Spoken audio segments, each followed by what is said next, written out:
Vamos a resolver la segunda parte de un problema que ya habíamos visto en la lección 8 cuando analizamos el régimen senoidal. Concretamente, era un problema en el que analizábamos un circuito en el que teníamos un transformador. Si recordáis, en ese circuito nosotros habíamos definido unas mallas que eran la malla A, la malla B, la malla C y la malla D. Y además, en aquel circuito que podéis ver en el vídeo, habíamos tenido que definir una tensión U1 aquí como incógnita. Pues bien, esas intensidades y la tensión U1, el resultado de aquel vídeo lo tenéis aquí. Esto es decir, este es el resultado de un problema de la lección 8, de régimen estacionario senoidal. Bien, pues con este resultado lo que vamos a ver son las potencias que tenemos en la resistencia, en la bobina L2 y en el condensador C1. Vamos a ver esas potencias.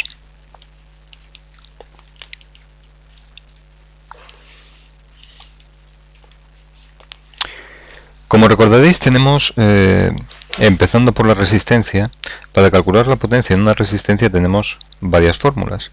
La fórmula RI cuadrado, la fórmula U cuadrado partido por R, o bien podríamos coger la parte real de la tensión por la intensidad conjugada en esa resistencia. Bueno, y también la fórmula que ya conocéis, GU cuadrado. Bueno, pues la resistencia R2, que es esta de aquí, perdón que no lo había indicado, en esa resistencia R2, fijaos que, por ejemplo, nosotros podríamos coger la intensidad I sub C. Es decir, podríamos coger la intensidad I sub C y aplicar esta fórmula. Bueno, yo no he aplicado esta fórmula, sino que voy a coger esta, la tensión. ¿De dónde podemos sacar la tensión? Pues fijaos que la tensión que hay aquí, que voy a llamar U sub 2, pues esta tensión está, y que ya se me ha borrado, esta tensión U sub 2 está relacionada con la tensión U sub 1 del transformador. ¿Mediante qué relación? Pues la relación que hay es U sub 1 partido por la relación de transformación. Bien, la relación de transformación, que no la había dado en ese problema, N1 partido por N2 es igual a 2. Por tanto, pues simplemente sustituimos valores. El valor eficaz de la tensión U sub 1, vamos a seguir aquí, el valor eficaz de la tensión U sub 1 es 13,06 voltios. La relación de transformación, como hemos visto, es 2, también se eleva al cuadrado, que pasa dividiendo, y el valor de la resistencia es de 2 ohmios, como está en la figura. Bien, pues todo esto nos da que esta resistencia consume 21,3 vatios. ¿De acuerdo? Recordad que consume porque las resistencias lo que hacen es absorber energía para disiparla en forma de calor o en cualquier otro tipo de conversión, pero siempre absorben energía eléctrica. El condensador. La potencia reactiva del condensador viene dada por varias fórmulas. Puede ser esta, xc por I cuadrado, puede ser también menos la susceptancia del condensador por la tensión al cuadrado, o podría ser la parte imaginaria de U por I. En este caso, en el condensador que conocemos, pues si recordáis el problema, esta intensidad de aquí D la habíamos sustituido y no la teníamos directamente. ¿Cómo podemos calcular la tensión del condensador? Bueno, pues para complicar un poco más y no usar I sub D, lo que voy a hacer es de nuevo emplear esta fórmula. ¿De acuerdo? Bien, pues ¿quién es la tensión del condensador? Pues fijaos que el condensador de menos 33,33 J ohmios está entre el punto C y el punto D. La tensión que hay entre C y el nudo E que está abajo es la U sub 1, y la tensión que hay entre D y el nudo inferior, el nudo E, que podríamos marcar si queréis como referencia, pues esa tensión es U sub 1 partido por R, que es nuestra tensión U sub 2. Luego, ¿quién es la tensión del condensador? Pues la tensión del condensador, que la voy a marcar, U sub C1, sería igual a U sub 1 menos U sub 1 partido RT, es decir, U sub 1 por 1 menos 1 partido RT. Bueno, pues nos vamos aquí arriba y sacamos módulo. Tendríamos menos B sub C partido por U, o lo que es lo mismo, la tensión al cuadrado, U sub 1 al cuadrado por 1 menos 1 partido por RT al cuadrado, y dividido por la reactancia. Recordar que esto es la inversa de la reactancia. ¿Quién es la reactancia del condensador? Pues 3,33. Bueno, pues si hacemos operaciones, esto es menos 12,92 voltiamperios reactivos. Bien, por si alguno no lo habéis entendido bien, simplemente lo que estoy diciendo es que la B sub C va a ser igual a 1 partido por XC, y esto es lo que estoy metiendo aquí, 1 partido por XC. ¿De acuerdo? Bueno, pues ahí estamos, ¿vale? Y con un signo menos, que eso sí que me falta. Vamos a ver concretamente la bobina L2. Bien, la potencia de la bobina voy a obtenerla como SL2, como potencia aparente conjugada. ¿Por qué? Pues por una razón, porque la bobina L2 está acoplada. Fijaos que hemos visto la potencia reactiva en una bobina, pero cuando es una bobina simple. ¿Qué pasa si existe acoplamiento? Bueno, pues como no sabemos qué es lo que pasa cuando existe acoplamiento, vamos a aplicar la fórmula general de la potencia aparente, compleja. Bueno, pues vamos allá. Bien, si aplicamos esa expresión, fijaos que tenemos lo siguiente. Tendremos la potencia en la bobina L2, se da la tensión en la bobina L2 por la intensidad de L2 conjugada. Bien, pues vamos a ver quién es la tensión en la bobina L2 y vamos a ver también quién es la intensidad en la bobina L2. Bien, la bobina L2 es esta bobina que tenemos aquí de 6J. ¿Quién se da la tensión? Bueno, pues la tensión, como esa bobina está acoplada, fijaos que se da la impedancia de la bobina, es decir, su L2D, en régimen senoidal, multiplicado por la intensidad que circula, que es I sub A, y luego tenemos un término de acoplamiento. El término de acoplamiento es este terminal, acoplamiento que vale 3J. Fijaos que la intensidad I sub A entra por ese terminal y la I sub A menos I sub B, que la voy a escribir aquí, también entra por terminal. Luego los flujos se suman. Luego este es el componente de MD. Y ahora, ¿quién es la intensidad? Pues la intensidad es la intensidad I sub A conjugada. Vamos a resolver esto en MATLAB.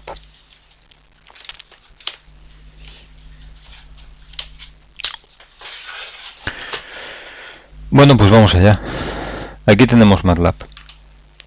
Yo en MATLAB previamente ya he cargado las intensidades I sub A, que la tenéis ahí, 1,4 menos 2,43J, y también la intensidad I sub B. Así que vamos a escribir el valor de la potencia L2. Bueno, pues el valor de la potencia L2, fijaos que lo tenemos por aquí abajo.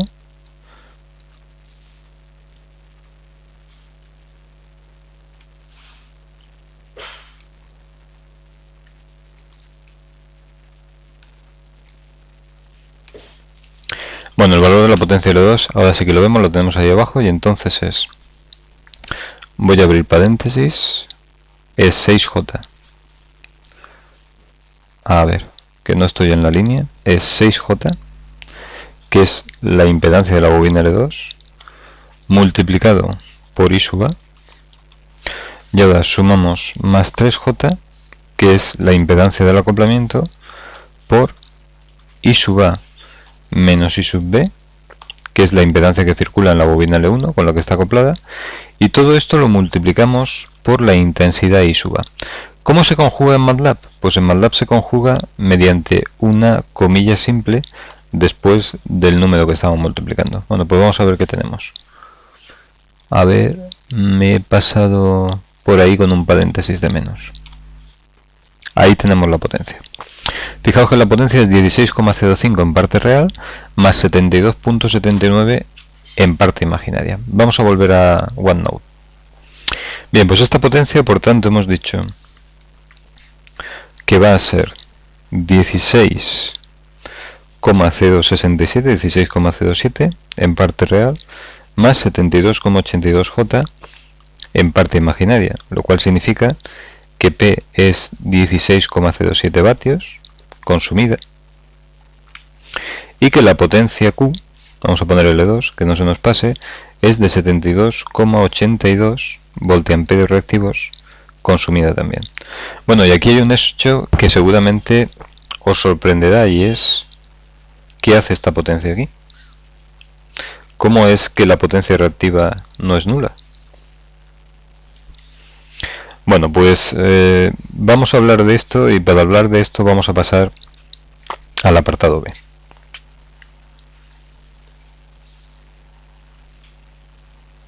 Bueno, yo me he hecho aquí una tabla ya. Fijaos con la resistencia R2 que hemos calculado, la bobina L2, el condensador C1. Me falta la potencia activa del condensador, que ya sabéis que es 0, y me falta también la potencia reactiva de la resistencia, que es 0. Para aplicar el teorema de Bucherot, lo que tengo que calcular es la potencia del resto de elementos. Bobina, resistencia R1, resistencia R3 y fuente. Bueno, pues vamos a ir paso a paso. Vamos a empezar por lo más fácil. La potencia en la resistencia R3. Bien, ¿quién es R3 y quién es R1? Pues volvemos un momento.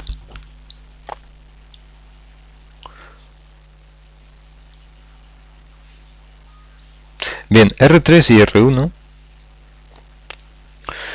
Bien, R3 y R1 son las siguientes. R3 es la resistencia de 3 ohmios, esta que tenemos aquí, y R1 es la resistencia de 5 ohmios. Bien, si queremos hallar las potencias, ¿qué necesitamos? Pues con las fórmulas que hemos visto antes aquí, por ejemplo esta, necesitamos la intensidad I sub A, que la tenemos aquí, y necesitamos la intensidad I sub B, que también la tenemos aquí en valor eficaz. Pues vamos a por ellas.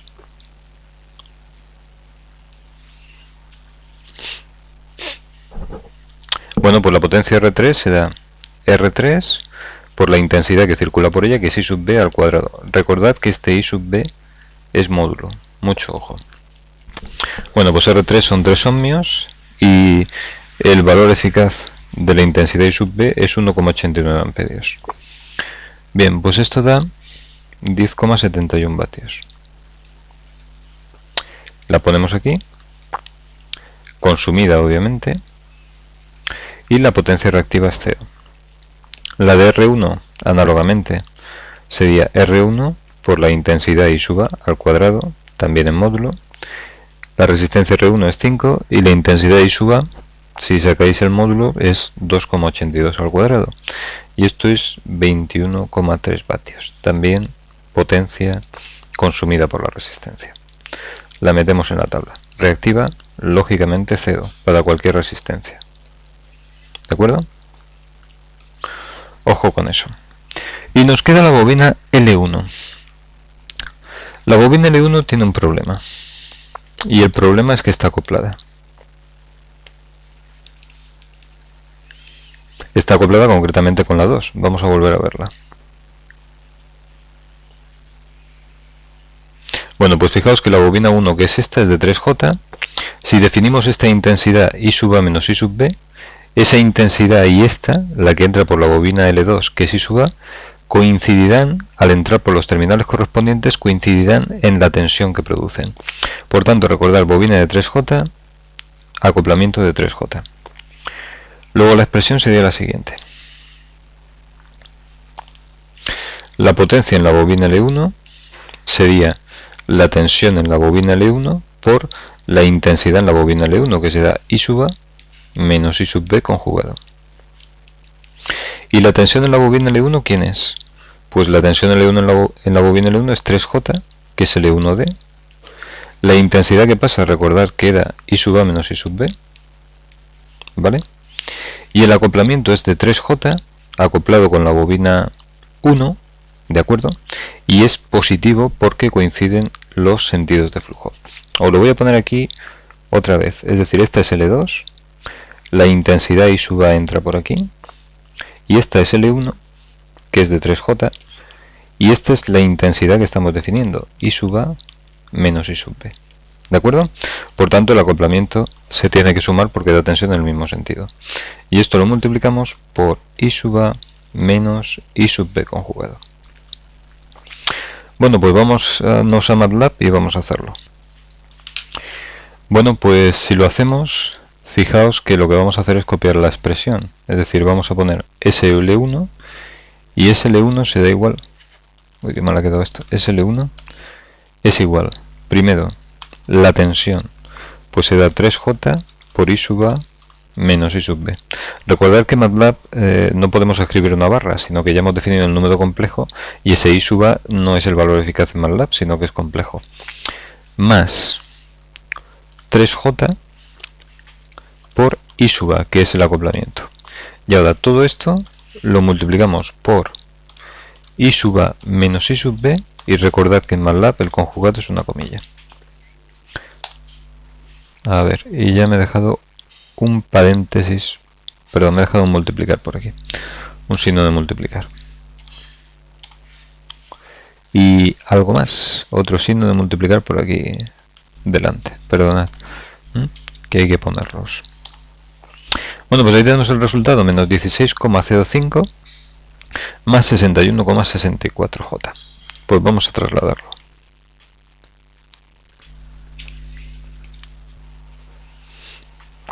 Bien, pues si trasladamos el valor tenemos SL1 queda 16,06 negativo, bueno, 0,5 vamos a redondear decimales, más, a ver, perdón, que vea mi papel, que se me ha ido, más 61,75J voltiamperios, es decir, potencia menos 16,06 vatios generada, potencia reactiva del E1 61,75 voltiamperios reactivos consumidos. Vamos a traspasarlos, menos 16,06 61,75. Bueno, fijaos en una cosa muy curiosa y que la quiero señalar y que la voy a poner en rojo. Fijaos que, bueno, a ver si se va el letrero este. Fijaos que la potencia que consume L2 es exactamente la misma que genera L1, salvo decimales y errores decimales. ¿Qué es lo que estamos haciendo? Pues estamos haciendo algo parecido en un transformador. Es decir, esta bobina absorbe potencia y esta bobina, esa misma potencia, se genera por aquí.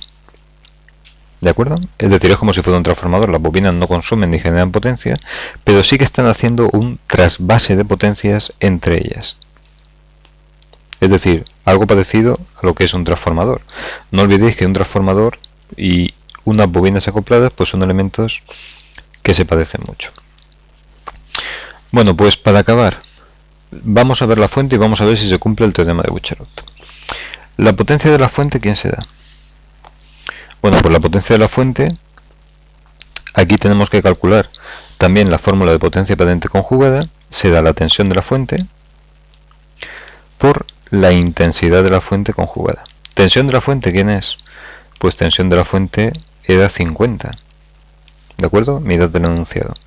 Y la intensidad, pues se da la intensidad I sub A. Bueno, pues si sustituimos, estos son 50 por la intensidad I sub A conjugada, que son 1,44 menos 2,43J, que al conjugar se queda como positivo.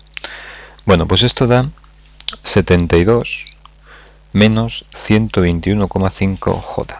Es decir, potencia activa de la fuente 72 vatios, potencia reactiva de la fuente son menos 121,5 voltiamperios reactivos.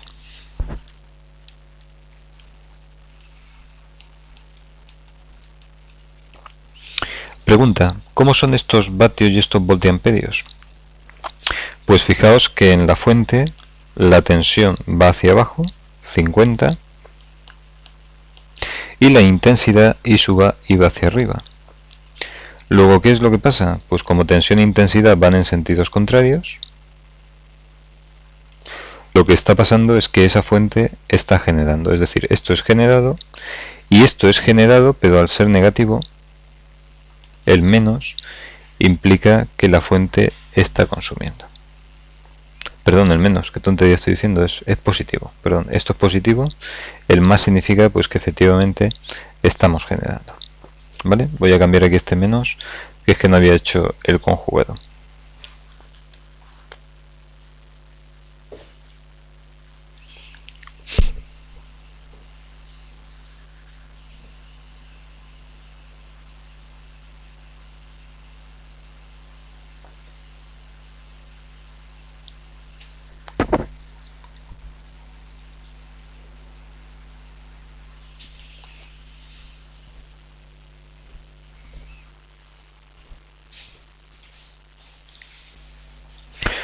Bien, esto se ha vuelto a ir. Entonces, en lo que hemos quedado es que la potencia activa son 72 vatios de la fuente generados y 121,5 que son voltiamperios reactivos que están en este caso también generados. Bueno, pues fijaos, en esta tabla de arriba lo que tenemos es, en la parte de impedancias, en todo esto de aquí, tenemos definida la potencia como consumo. Si es positivo, significa que efectivamente consumen, si es negativo, que generan. Y aquí tenemos potencias definidas con el criterio de generación. Por tanto, si nosotros aplicamos el teorema de Bucherot, lo que tenemos que ver, ¿de acuerdo?, es el total de potencias. Es decir, nosotros tendríamos que sumar la primera fila que tenemos aquí, todos estos elementos, con este de aquí, pero los tendríamos que sumar con el mismo criterio. Es decir, por ejemplo, si tomamos para todos consumo, tanto para las fuentes como para la resistencia, la fuente no consumiría, sino que generaría, y esto que tenemos aquí, la potencia, bueno, a ver si está aquí, la potencia reactiva también generaría. Fijaos que tenemos signo más en esta potencia como generada. Bueno, pues si sumamos todo esto, fijaos. Bueno, fijaos, y perdón por un pequeño problema que hay aquí.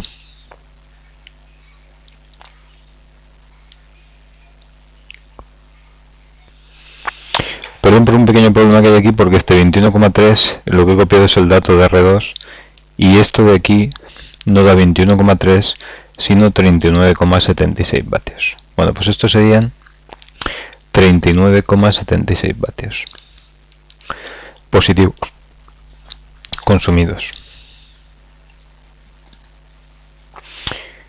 Bien, pues